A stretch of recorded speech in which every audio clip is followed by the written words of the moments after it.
स्वागत है दोस्तों। हिंदी प्रैक्टिस सेट की इस पूरी सीरीज़ में आज हम हिंदी उपन्यास के बारे में बात करेंगे। हिंदी उपन्यास के विकास और उसमें अलग अलग प्रवृत्तियों के जो उपन्यास रचे गए उनके बारे में बात करेंगे। उपन्यासों की लिस्ट बहुत बड़ी है, उपन्यासों की जो श्रृंखला है वो बहुत बड़ी है, इसलिए हम उपन्यासों को 3 पार्ट में करके पढ़ेंगे। और यूजीसी नेट एग्ज़ाम की परीक्षाएं बहुत नज़दीक हैं, 11 दिसंबर को होने वाली हैं। साथ ही बीपीएससी टीचर भर्ती परीक्षा में जो लगे हुए हैं उन लोगों की भी परीक्षाएं अभी तिथि नहीं घोषित हुई हैं, लेकिन जल्द ही अगर ये घोषित होती हैं तो सभी लोग मिल करके इस पूरे विषय को हम ख़त्म करते हैं। तो शुरुआत करते हैं हिंदी उपन्यास पे। और यहाँ हम आज केवल प्रेमचंद पूर्व परंपरा की जो उपन्यास थे उन्हीं पर बात करेंगे, और अगले वीडियो में प्रेमचंद की जो परंपरा थी उस दौर में जितने रचनाकार थे उन पर बात करेंगे। तो सबसे पहले जान लेते हैं कि उपन्यास को किस भाषा में क्या कहा जाता है। उपन्यास को गुजराती में नवल कथा कहा जाता है, मराठी में कादम्बरी कहा जाता है और अंग्रेजी में नॉवेल कहा जाता है। उपन्यास शब्द जो है वह बांग्ला में प्रचलित हुआ था। विद्वानों के अनुसार, जो प्रसिद्ध इतिहासकार हैं उनके अनुसार हिंदी का प्रथम उपन्यास कौन सा हो, इस पर अलग अलग उपन्यासकारों के, इतिहासकारों के अलग अलग राय है। आचार्य रामचंद्र शुक्ल ने लाला श्री निवास दास का जो उपन्यास है परीक्षा गुरु, और परीक्षा गुरु किस सन में आया, 1882 ईस्वी में, उसे हिंदी का पहला उपन्यास माना है। आचार्य शुक्ल ने लिखा भी है कि अंग्रेजी ढंग का मौलिक उपन्यास, पहला मौलिक उपन्यास पहले पहल हिंदी में लाला श्रीनिवास दास का परीक्षा गुरु ही निकला था। अंग्रेजी ढंग का मौलिक उपन्यास पहले पहल हिंदी में लाला श्रीनिवास दास का परीक्षा गुरु ही निकला। ये शुक्ल जी का कथन भी है, आप इसे याद रखिएगा। तो शुक्ल जी परीक्षा गुरु को मानते हैं। दूसरे हैं डॉक्टर श्री कृष्ण लाल। उनके अनुसार देवकी नंदन खत्री का जो उपन्यास है चंद्रकांता, 1891 ईस्वी में यह प्रकाशित हुआ था, वे इसे पहला उपन्यास मानते हैं। डॉक्टर शिव नारायण श्रीवास्तव के अनुसार रानी केतकी की कहानी, अब ये भी आपको ध्यान रखना है कि रानी केतकी की कहानी का सन क्या है। ये सन है 1801। रानी केतकी की कहानी इंशाअल्लाह खान जी ने लिखी, और आरंभ में इस उपन्यास का नाम उदयभान चरित था। तो ये प्रश्न आपको ध्यान रखना है कि उदयभान चरित किस उपन्यास का नाम था। तो रानी केतकी की कहानी, नाम उसकी कहानी जरूर है लेकिन है ये उपन्यास, और उसे उदयभान चरित नाम से शुरुआत में जाना जाता था। आगे है डॉक्टर गोपाल राय के अनुसार देवरानी जेठानी की कहानी, देवरानी जेठानी की कहानी, और इसके उपन्यासकार थे पंडित गौरी दत्त। यह हिंदी का प्रथम पारिवारिक उपन्यास माना जाता है जिसमें शिक्षित और अशिक्षित गृहिणी के तुलनात्मकता के आधार पर शिक्षा के महत्व को स्थापित किया गया है। तो देवरानी जेठानी की कहानी किसका उपन्यास है, पंडित गौरी दत्त का, और इसे प्रथम उपन्यास किसने माना है, डॉक्टर गोपाल राय ने। अगले विद्वान हैं डॉक्टर विजय शंकर मल्ल, विजय शंकर होगा, विजय शंकर मल्ल के अनुसार भाग्यवती उपन्यास, जिसके उपन्यासकार हैं श्रद्धाराम फुल्लौरी, और इन्हीं श्रद्धाराम फुल्लौरी का नाम आता है ओम जय जगदीश हरे आरती लिखने के लिए, जो पूरे हिंदू समाज में, पूरे भारत भर में प्रसिद्ध है। तो श्रद्धाराम फुल्लौरी ने उस आरती को लिखा हुआ था, और उन्हीं का उपन्यास है भाग्यवती, 1877 ईस्वी में प्रकाशित हुआ, और इसे विजय शंकर मल्ल जी ने पहला उपन्यास माना है। तो यहाँ तक आप इन पॉइंट्स को नोट कर लीजिएगा, बहुत इंपॉर्टेंट हैं। आगे महत्वपूर्ण पॉइंट है जो हिंदी में तिलस्मी एयारी उपन्यासों के प्रवर्तक कौन है। तिलस्मी जादुई एयारी वाले जो उपन्यास हैं उसके प्रवर्तक हैं देवकी नंदन खत्री, ये ध्यान रखना है आपको।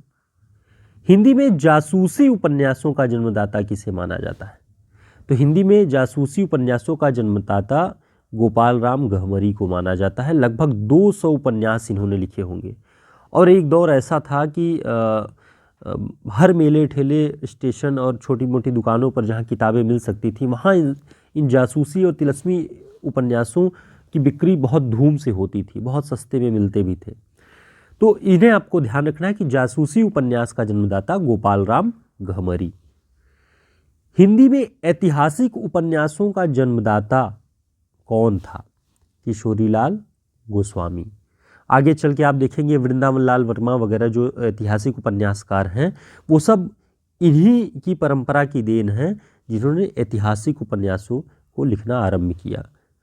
और इनका उपन्यास है हृदय हारिणी व आदर्श रमणी। यह हिंदी का पहला ऐतिहासिक उपन्यास माना जाता है।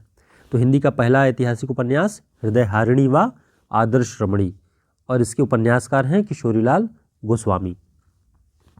तो आप इन पॉइंट्स को ध्यान में रखेंगे।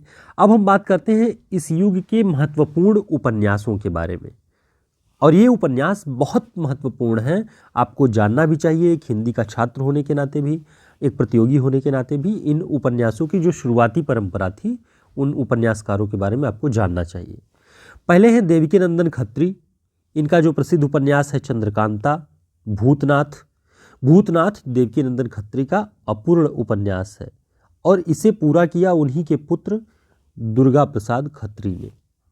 इनके अनुपन्यास हैं अनूठी बेगम, गुप्त गोदना। आगे देखते हैं जासूसी उपन्यासकार गोपाल राम गहमरी। इनका जो उपन्यास है अद्भुत लाश, बेकसूर की फांसी, सरकटी लाश, खूनी कौन, बेगुनाह कौन, जासूस की भूल, इस तरह की जो जैसे टीवी सीरियल्स आते थे पहले उन्हीं टाइप के इनके उपन्यासों के नाम होते थे। तो जासूसी उपन्यासों का जन्मदाता माने जाते हैं ये, और उसी टाइप के नाम है। मुझे लगता है आप लोगों को याद करने में बहुत आसानी होगी इनके उपन्यासों के नाम। आगे देखते हैं बालकृष्ण भट्ट। हिंदी प्रदीप पत्रिका के संपादक और संस्थापक थे। इन्होंने नूतन ब्रह्मचारी नाम से एक उपन्यास लिखा और एक 100 अजान एक सुजान नाम से। नूतन ब्रह्मचारी, 100 अजान और एक सुजान और रहस्य कथा, ये इनका अपूर्ण रह गया उपन्यास है। ठीक, आगे देखते हैं राधा कृष्ण दास। इनका उपन्यास है निस्सहाय हिंदू 1890 में। ये गोवध निवारण की समस्या से लिखा गया इनका उपन्यास है निस्सहाय हिंदू। और एक और महत्वपूर्ण उसी से जुड़ा हुआ नाम है लज्जाराम मेहता का उपन्यास आदर्श हिंदू। तो दो उपन्यास हिंदू पर, एक निस्सहाय हिंदू राधा कृष्ण दास और एक आदर्श हिंदू लज्जाराम मेहता। दोनों के सन भी आप देखे रहिएगा। लज्जाराम मेहता जी का और जो उपन्यास है स्वतंत्र रमा व परतंत्र लक्ष्मी 1899 में। दो सगी बहनों की कहानी, एक विदेशी शिक्षा से प्रभावित और दूसरी भारतीय संस्कृति से। स्वतंत्र रमा, परतंत्र लक्ष्मी, तो ये लज्जाराम मेहता जी का उपन्यास था। आगे देखिए अयोध्या सिंह उपाध्याय हरिऔध। अब इसी के साथ आप ध्यान रखिए कि हरिऔध किसका उपनाम था? अयोध्या सिंह उपाध्याय जी का। इनके दो उपन्यास हैं ठेठ हिंदी का ठाठ 1899 में। अब इसका सन आप देखिए कि जिस सन में ये उपन्यास लिखा जा रहा है उसी सन में सूर्यकांत त्रिपाठी निराला जी का जन्म हुआ था 1899 में। तो इसे इस तरह से भी आप याद रख सकते हैं। और ठेठ हिंदी का ठाठ पुस्तक जो इनका उपन्यास है, इसे मुहावरों का पाठ्य पुस्तक भी कहा जाता है। तो हरिऔध जी के किस उपन्यास को मुहावरों का पाठ्य पुस्तक कहा जाता है? ठेठ हिंदी का ठाठ। 1899 में इनका जन्म हुआ और 1899 में सूर्यकांत त्रिपाठी निराला का भी जन्म हुआ था। इनका दूसरा उपन्यास जो प्रसिद्ध है वो है अधखिला फूल 1907। अधखिला फूल 1907। अगला महत्वपूर्ण उपन्यास है किशोरी लाल गोस्वामी का। 1918 में उन्होंने लिखा अंगूठी का नगीना। बहुत प्रसिद्ध उपन्यास है अंगूठी का नगीना, और बहुत दिलचस्प नाम भी है कि आपसे कभी भूलेगा नहीं। किशोरी लाल गोस्वामी, अंगूठी का नगीना। और स्वर्गीय कुसुम व कुसुम कुमारी वेश्या जीवन पर आधारित हिंदी का पहला उपन्यास है। तो इसे आप खूब अच्छे से ध्यान से देख लीजिए और इसे नोट कर लीजिएगा ताकि भूले न। अगला उपन्यास है विशंभरनाथ शर्मा कौशिक का। तो कौशिक उपनाम किसका था? विशंभरनाथ शर्मा जी का। इनका उपन्यास है माँ और भिखारिणी। भिखारिणी जो उपन्यास इनका है वह अंतर्जातीय विवाह पर, इंटरकास्ट मैरिज वगैरह को लेकर के उन सारे मुद्दों पर ये भिखारिणी उपन्यास उन्होंने लिखा हुआ है। माँ और भिखारिणी, विशंभरनाथ शर्मा कौशिक।